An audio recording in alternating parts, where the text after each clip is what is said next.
Hades, Guardian Series Book 5. By Valerie Twombly. Copyright 2019 by Valerie Twombly. Editing by JRT Editing and The Writing Hall. Cover by Original Sin. All rights reserved. No part of this book may be reproduced in any form or by any electronic or mechanical means, including information storage and retrieval systems, without written permission from the author, except for the use of brief quotations in a book review. Dedication. For my fans. You have waited a long time for this story, and I am so excited to be able to finally bring it to you. Introduction. Being the Lord of Dark, terrifying things makes Hades the most feared god in existence. He's also the most bored.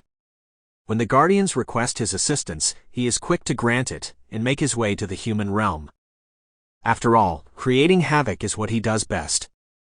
When his path crosses with a beautiful female, he finds her honesty refreshing, making his desire burn hotter.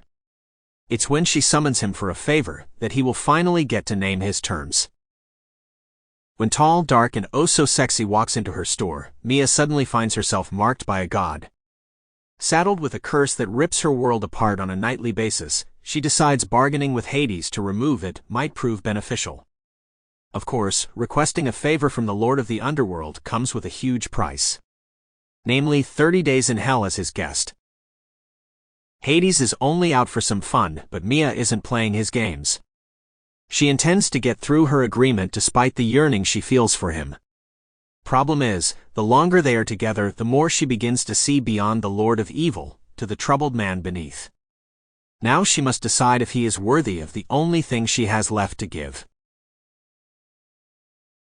Chapter 1. Hades drilled an intense glare into his latest victim. The man, who had been a child molester in his human life, wore a smirk across his mouth as he looked up at Hades from where he knelt. The god of the Underworld intended to wipe that smile off the bastard personally. With his boot. "Do you know where you are?" Hades asked, not really giving a shit if the man did or not. He was bored with torturing these days, and contemplated new ways to make the afterlife an eternal hell. The man shrugged. "You're definitely not God. Maybe his lackey." Hades never flinched at the insult. He had certainly been accused of many things. All of which were mostly true, but he was a god. The god of dark, terrifying torture. He flicked his wrist and the man... Sample complete. Ready to continue?